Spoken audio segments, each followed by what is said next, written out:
King Day this past month.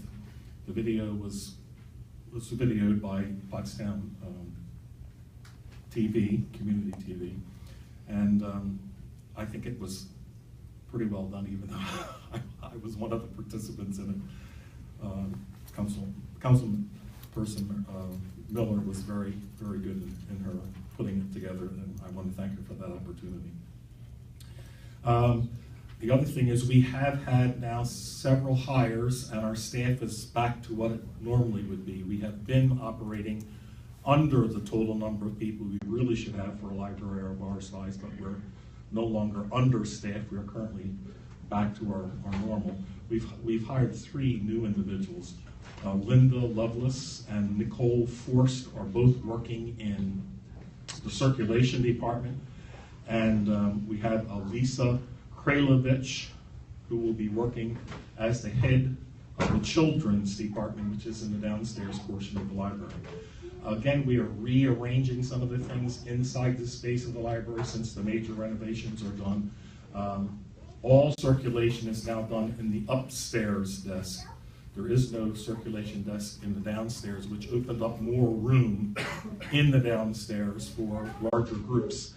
And one of the larger groups that's going to be taking place tomorrow will be Making Music with Mr. Mike. This is for kids aged 5 and under with their parents or guardians, starting at 10:30 tomorrow. He will be there on a regular schedule, but the appearances will start tomorrow at 10:30, Making Music with Mr. Mike. And that will be in that new space that's in the downstairs. Longwood Gardens, for those of you who are familiar with the area, will be reopening its fountains and new gardens starting May 27th of this year. And for those of you who are familiar with it, the machinery, the pumps, the piping, all of the engineering that went into that fountain early in the 1900s when it first opened was a mechanical marvel of the time, because everything was unique and handmade specifically for that purpose. It has all been re-engineered to be even bigger and better today. So it remains an engineering marvel for the kind of thing that will be there. There will be an opportunity for people to get free tickets through the library to attend those performances once they start May 27th. So you'll have to contact Sue Davis, who's the executive director for the library, to have access to those tickets. And it could be for individuals or small groups. So talk with her, make a contact with her. You should try to do that before the 27th because there's going to be a large demand. And you want to make sure that you'll have tickets available for yourselves or whatever group you might want to have representing there. And in conjunction with that, the gardens are sponsoring Community Read, which is, in this instance, emphasizing engineering, emphasizing STEM activities in school, science, technology, engineering, and math in the schools. There are 2 books that are being promoted. The library will host presentations of these books, and the books themselves are available at the library. The one is called The Way Things Work Now, and the other one is called Rosie Revere, Engineer. And you'll notice the emphasis there for senior citizens. You can make the connection with Rosie the River back in World War II. Girls are allowed to be engineers too, and girls can do all the things that boys can do as far as engineering is concerned. These 2 books are used as discussion points with students after they've read them about careers in engineering. And that's being sponsored by Longwood Gardens in order to get people into that area, as well as to hype the fact that they have used a lot of engineering to make their facilities better.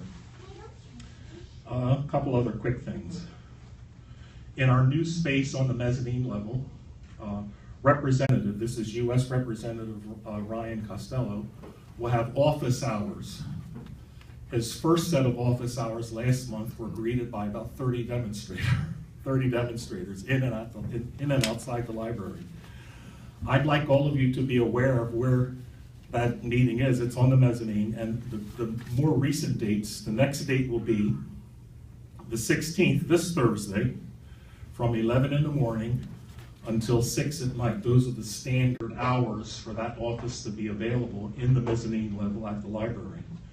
And for March, the 2 dates are, again, Thursdays, the 2nd and the 16th are the next 2 days after this coming Thursday for that office to be open. And if you go to the library's website, all of the dates for the year have been scheduled there, so you can check all of those dates and find out what dates will follow. Meeting with Representative Ryan. When you go, I want you to ask, what will the federal government do to help libraries? Currently, it's next to nothing. Virtually nothing is being done for libraries from the federal government. Almost everything comes from the state. The unfortunate thing here in Pennsylvania is the new state budget that Governor Wolf has put out has at least held us level. We're not getting any less money, but we're getting far less than we really need. But the state level is being cut by $12,000. So cuts are still happening. Libraries are still suffering, and representatives need to know. Our state representatives as well as the federal representatives need to help us with funding for libraries. I think that's about it. And again, thank you for your time and your... Mr. Green, Yes. you did not have books in another language? No Spanish, no Indian, no other Well, language? it's not that we don't have any, because we can access for other libraries. We don't always have a large number here for several reasons. Getting a book placed in the library is not a very straightforward process. You have to have special credentials to catalog the books. We only have one cataloger at our library. We don't have multiple catalogers. And they're responsible for every piece of material that comes through the library. The second language is another barrier. We need people who can handle that. So we try to accommodate people who need second language material by referencing other libraries that have those materials in their possession. That's the McLink approach. So you can take your library card, go to the library, and they can order it for you. It may not be available on the day you go, but it can be accessed. And we're processing books for our own library as quickly as we can. Part of our problem too is, I mentioned we've had 3 new hires. We have culled all of the thousands of books that we currently have, and there are no old books there anymore. We've gotten rid of thousands of outdated books, physical books on the shelves, to make more room for current books.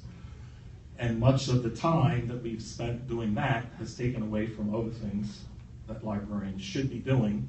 Had we more staff, we could probably be a little bit further along on those things. Plus the renovations have slowed us down. So it's not that we can't provide books, it's just that it's difficult for us to have in our current library the number of books that could be used by the people who need them. Spanish, Portuguese, that's another big one. Get a lot of questions about that, a lot of Portuguese readers. So we're doing it as best we can, but it's not a quick process. It's not an easy fix. Any other questions? Thank you. Thank you. Human Relations, President Byers.